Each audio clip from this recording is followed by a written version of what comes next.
Assalamualaikum dan salam sejahtera. Ramai mana rakyat Malaysia masih ingat tentang kes Linggam Tep. Kes Linggam Tep ini melibatkan seorang lawyer bernama Linggam yang rapat dengan Tun Dr. Mahathir Mohamad. Di dalam tep tersebut, Linggam telah mendedahkan yang di Malaysia ni there is what is called judge fixing and case fixing. Bermaknanya sekiranya kita menghadapi sesuatu charge atau sesuatu kes civil atau kriminal di dalam mahkamah, kes tu boleh diselesai melalui membeli judge, iaitu kita bayar untuk kes tu digugurkan atau kes tu akan didengar oleh seorang judge tertentu yang akan membantu kita menang kes atau selesaikan kes tersebut. Satu siasatan telah dibuat dan ramai rakyat Malaysia, terutama sekali golongan undi 18, mungkin tidak ingat kes ini yang berlaku 20 tahun dulu, tahun 2002. Sebelum itu, tahun 96, seorang hakim bernama Syed Ahmad Aidit. Syed Ahmad Aidit telah menulis satu surat mendedahkan bahawasanya di dalam Malaysia ni memang ada judge fixing dan case fixing. Dan kenaikan pangkat sesuatu hakim juga boleh diatur sekiranya hakim tersebut boleh diguna untuk memberi kemenangan kepada pihak-pihak tertentu.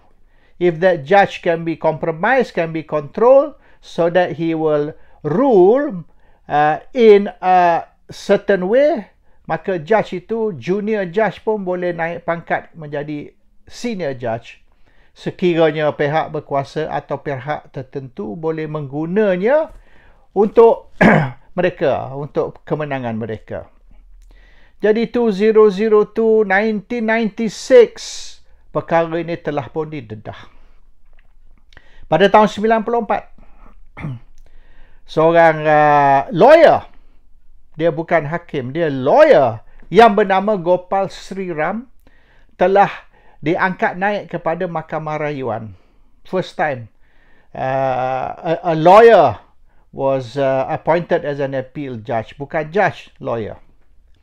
Dan seorang peguam di dalam firma beliau, Sriram & Co, seorang peguam bernama Manjit Singh, dia beritahu saya satu kes boleh diselesai sekiranya kita kalah di dalam mahkamah, mana-mana mahkamah, dan kita membuat rayuan, kes ni boleh diselesaikan asal hakim tersebut ialah Hakim Gopal Sriram, tetapi kena bayar.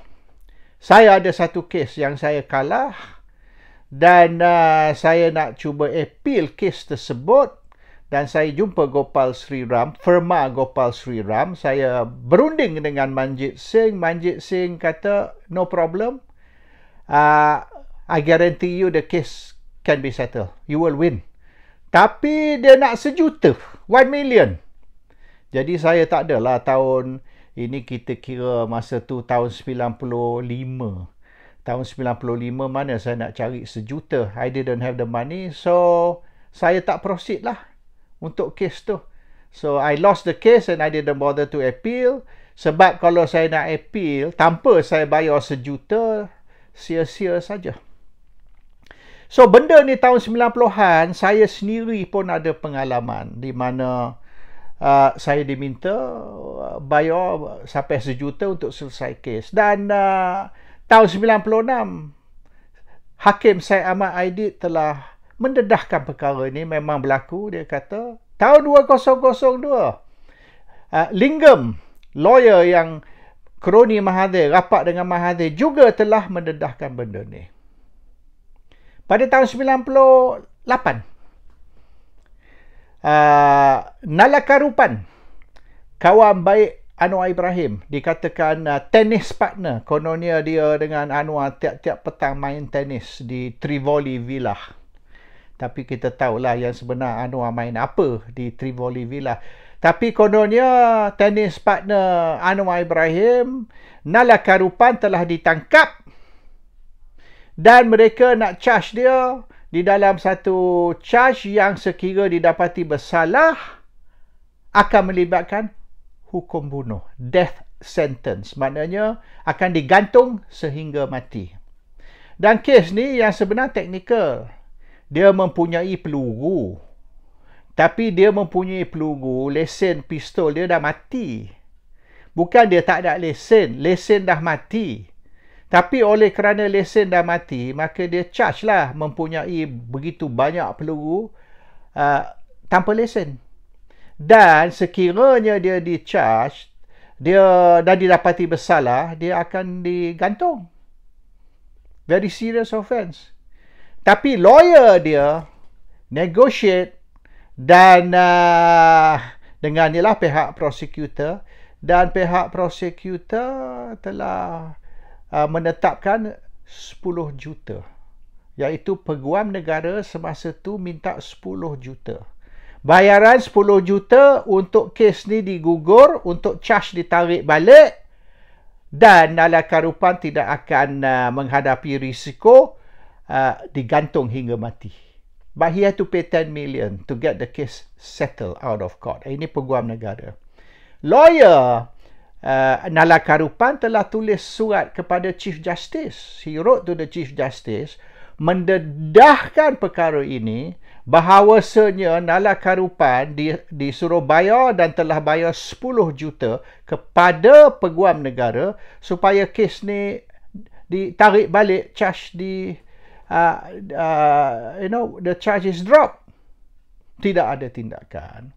Jadi selama berpuluh tahun benda ni memanglah berlaku. Dan peguam serta hakim, bukan seorang, beberapa orang telah mendedahkan yang judge fixing, case fixing wujud, memang berlaku di dalam Malaysian judiciary ataupun institusi kehakiman Malaysia. Dan dua orang senior lah boleh dianggap yang rapat dengan powers that be, iaitu seorang daripadanya is that Lingam dan seorang lagi is Gopal Sri Ram. Lingam dan Gopal Sri Ram ni yang sebenarnya sebulu, birds of a feather. Mereka ni satu jenis. Crooked judge, corrupted judge yang involved in case fixing and judge fixing. Bermaknanya kalau kita nak selesai sesuatu kes melalui mereka dengan sesuatu bayaran, perkara itu boleh diuruskan. Bisa diatur. Tapi bukan saja bisa diatur kes terhadap kita dari segi nak menang atau menjatuhkan kes. Tapi sebaliknya, kalau nak mengenakan seseorang pun, mereka boleh buat. They can arrange that this case, you will lose. Dan sekiranya ada bukti yang boleh selamatkan awak dari didapati bersalah, bukti tersebut boleh disuppress, boleh disekat daripada dibangkitkan di dalam mahkamah. They will make sure that certain evidence that will help you will not be allowed to be brought to court atas apa-apa segi teknikal. Biasanya not relevant, tidak relevan kepada kes. Soalan dia relevan tak relevan tu biarlah bawa ke mahkamah dulu baru kita bicara. Dia tak bagi benda ni dibawa ke mahkamah atau dibangkit di dalam mahkamah. Terus dia kata ruling dia not relevant, sekat daripada dia bawa ke mahkamah. Dan di dalam kes Najib dan Rosmah ni, minggu ini dua kes di mana Najib dan juga Rosmah, kes berasingan, memohon supaya Sri Ram ni ditarik balik daripada menjadi pendakwa as prosecutor. Tapi mahkamah tolak permohonan tu, tolak rayuan tu.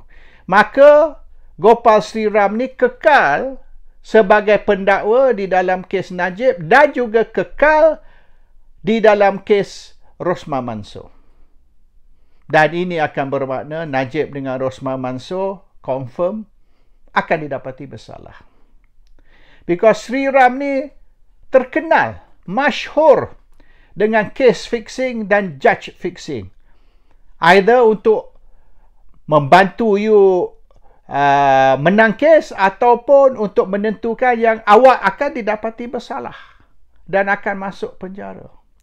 Jadi Gopal Sri Ram ni, kalau nak kata Hakim Nazlan Ghazali ni ada conflict of interest dan kemungkinan besar terlibat dengan rasuah oleh kerana sejuta cash yang dia terima dan dia masukkan ke dalam bank account dia. Gopal Sri Ram ni 100 kali lagi dahsyat, 100 kali lagi teruk. Dan dengan membenarkan Gopal Sri Ram ni terus sebagai prosecutor, pendakwa dalam kes Najib dengan Rosmah ni, ini satu injustice. Mereka kata mereka nak cari justice yang sebenar. This is not justice, this is injustice.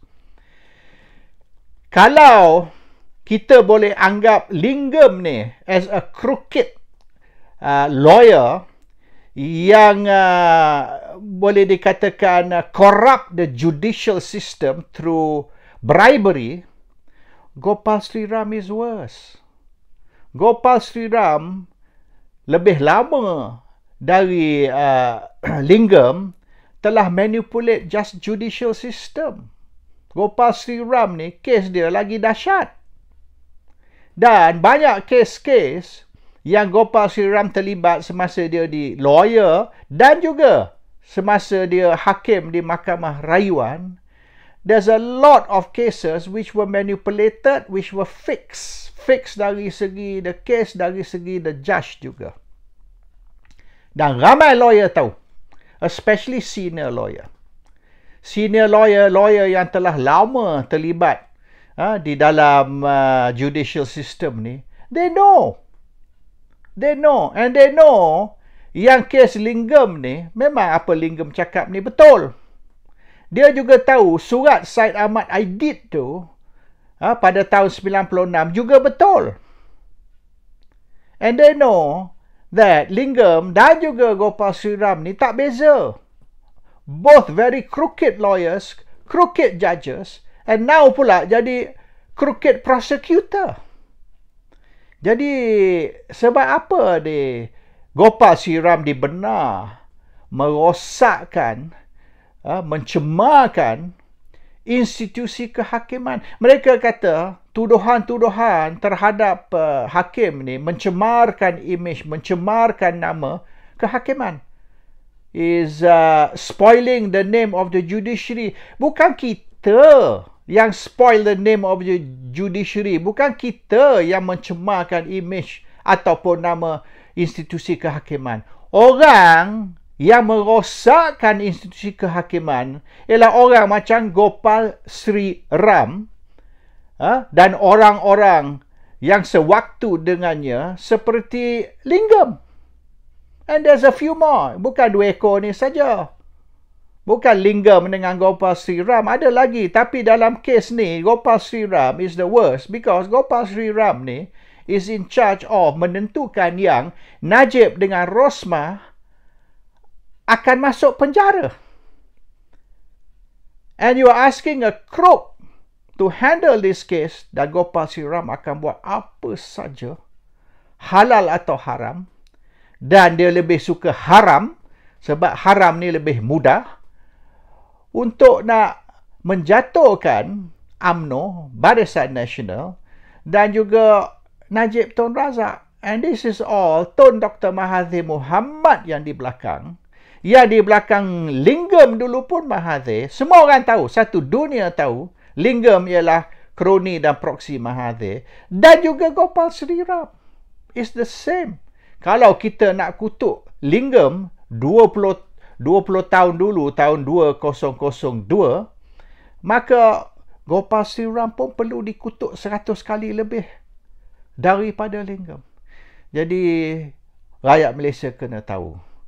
The judicial system memang sudah korup. Institusi kehakiman memang sudah rosak.